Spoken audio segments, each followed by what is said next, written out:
Tantra means extreme discipline. It's not unbridled promiscuity. Learning to use your body and your mind like you would use some other outside instrument. This is a tremendous gift that Agastya Muni offered, that he established a tantric process 100% rooted in the body, nothing outside.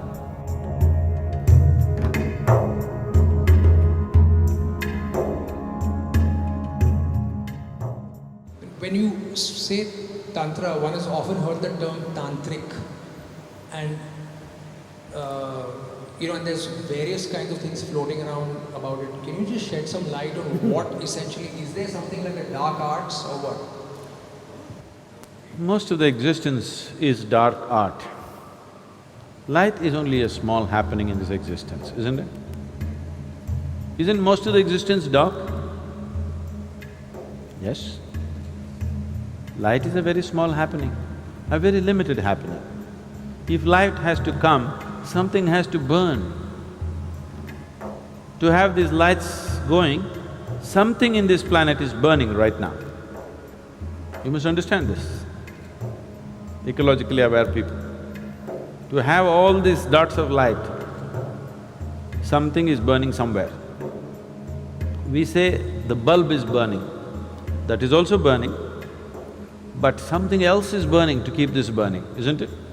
This is the way of the light. Whether it's the light bulb or the sun, something is burning. Whatever is burning is bound to get over someday. Yes? So that's why we say, if you're burning irresponsibly, we say, you're burning the candle from both the ends. Because we understand, if light has to come, something has to burn. So if you are burning to cause light, you better control the light and keep it at the minimum, otherwise things will burn up very soon. So light is a very limited happening. The whole cosmos is a dark art, no? So, there is a lot of dark art that one can practice, not necessarily life negative. Dark arts are not necessarily life negative. When we say occult, because you've heard of some lousy occultist who is trying to destroy somebody's lives, cause disease, cause death, because of that you think that occult is always a negative thing because socially you are exposed to only that kind of people. But occult is also of the highest order. Shiva is an occultist. Every guru is an occultist, okay? Right now I initiate you to Shambhavi, it's an occult. Otherwise, how would it work? Occult means a certain capability. It's a certain technology. Right now I can pull out my cell phone and speak to somebody in another part of the world. This is a technology. Suppose without the cell phone, right now if I speak to somebody in United States just like this is occult. So technology is not very different from occult. You're using different kinds of material, but it's actually the same thing. When modern technology was not there, occult was extremely relevant. But today, occult's relevance is receding as modern technology progresses. See, now you came from Mumbai, Bombay, Mumbai. I'm getting it right in your head so that you don't get into trouble. Suppose 1,000 years ago, you heard of Sadhguru in Coimbatore, but your heart is longing, you want to go. But Mumbai to Coimbatore walking and coming, not a simple journey. If you venture, you don't know whether you'll again go back to Mumbai or not. You don't know what to expect on the way, you may never make it. So, you sit in Mumbai and, oh Sadhguru, please reach out to me, I cannot come, please. Now if I felt like doing something to Atul, who's in Mumbai and incapable of coming to Coimbatore,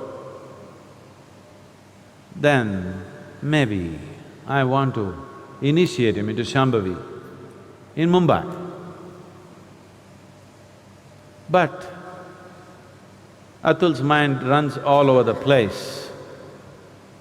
He sits down and he feels something, then he thinks, oh, maybe I'm just imagining nonsense. His wife tells him, you going crazy, man?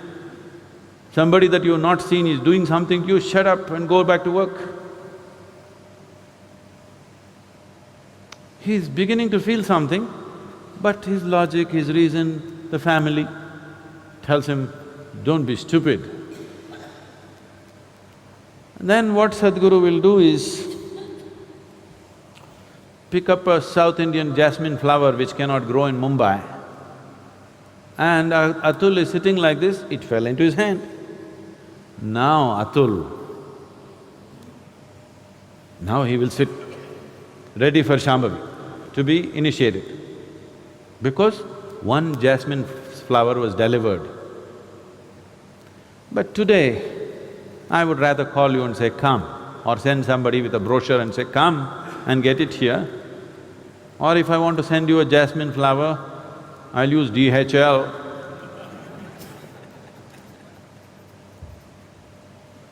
So modern technology is making occult obsolete, but I want you to look back 1,000 years ago, just see the immense value of occult. Yes? 1,000 years ago, just imagine you were in Mumbai and I'm still in Coimbatore, you wanted something from me. Imagine the value of occult, isn't it? So, today the value has receded, so all kinds of charlatans are doing all kinds of nonsense. Occult need not necessarily mean negative. Now, the English word occult doesn't clearly specify what is it that they're calling as occult. Recently, someone asked me a question in the Samyama, I think. It seems some guru. He said, Tantra is just a way of getting over what? Obsessions. Just getting over obsessions. This is nonsense. We need to, unfortunately, today, redefine the word Tantra because it's been distorted by people. First, let's understand this. The word Tantra means a technique or a technology. But because the Tantra that you're hearing of is a rebound from the American coast, you think Tantra means unbridled promiscuity. No, Tantra means extreme discipline. It's not unbridled promiscuity, it's extreme discipline. Learning to use your body and your mind like you would use some other outside instrument. Like how you would use your computer or a screwdriver. Like that, you learn to use your body and your mind. It takes enormous discipline, not promiscuity, not looseness. Tantra is not things, the books they have written largely by Western authors, all kinds of things. No, tantric texts are of extreme discipline, not of any kind of looseness. Because they're talking about the body, and right now the modern societies, if you say body, they're fixated about reproductive organs in the body and nothing else about the body. So if you say body, they're only thinking of a few body parts, they forgot the brain. Because they're only thinking of few body parts, they're thinking about sexuality and nothing beyond that. It is about learning to use the body like a phenomenal mechanism, and it is. If you do not know how to use it, what will you do here? If you do not know how to use your physical self and the energy behind it, what will you do? You will have no impact on anything. So this is Tantra. Tantra means technology, Tantra means a certain capability. There is no guru without a Tantra. If he has no technology, he is not a guru. He can only be a gentle saint who will bless everybody, bless everybody, bless everybody. A blessing has no discretion. Now, if you were a thief, if you met a saint, you would seek his blessing. and He will bless you so that you could do your job well today. Because His blessing has no discretion. He cannot be, because that's not in His control. Even the bandit tribes, the Pindaris and people like that, they had their own gods and goddesses, they had their own saints. Their gods always guided them which home to hit today. Very successful they were. They pursued their profession for centuries. Banditry is their profession. So unless you are just that gentle lily kind of saint who just blesses and blesses and blesses, I'm not trying to belittle that. They're beautiful in their own way, but they are not of any… they are not for people who are lusting for enlightenment. They're not for those people. They're only for people who are just seeking small improvements in their life. If you walk into a Home Depot, you can make some improvements to your life, isn't it? Yes or no? You can actually. I see every day on the television people come and say, "Oh, I just bought this bed, my whole life has changed, it's amazing." I didn't know I didn't know a bed or a pillow could do that, I didn't know that.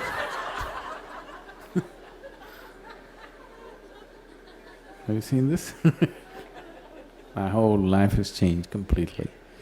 So, if you walk into the Home Depot and walk out with something that you didn't have, you could change your life a little bit.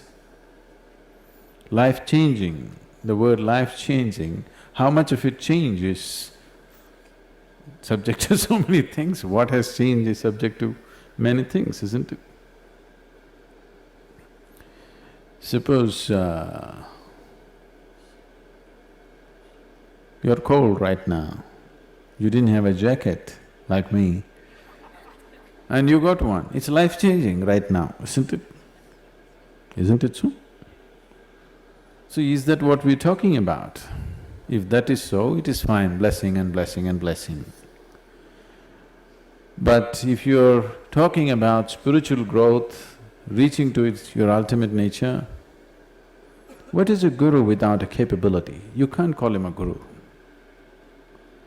So capability means a certain ability to do things which people cannot do for themselves. So if there is… I want this to be clear in your head, if there is no Tantra, when I say Tantra, if there's no technology, Tantra is just a Sanskrit word for technology, not the way you've been psyched to believe. So if there is no Tantra, there is no guru, really.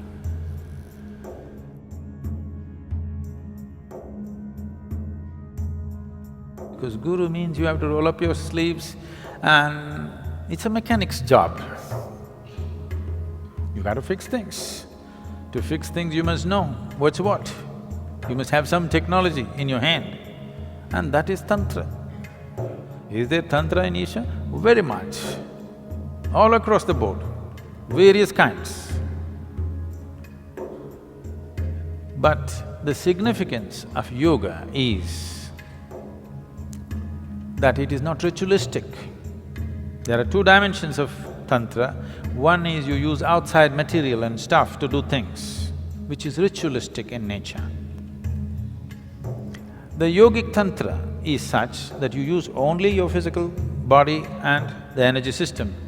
You don't need any other material. So these two loosely have been classified as right-hand path and left-hand path. Left-hand path use outside material, right-hand path does not use any material, just uses the body itself. Largely, this is yogic Tantra, largely just what we do within ourselves. This is a tremendous gift that Agastya Muni offered. that he established a tantric process 100% rooted in the body, nothing outside. Not one grain of rice or sand is being used to perform all the different dimensions of Tantra, everything internalized within the system. This is his gift to us. This is one of the greatest things. In terms of human mechanism, this is one of the greatest things that's been ever offered to us from any source. This is his offering.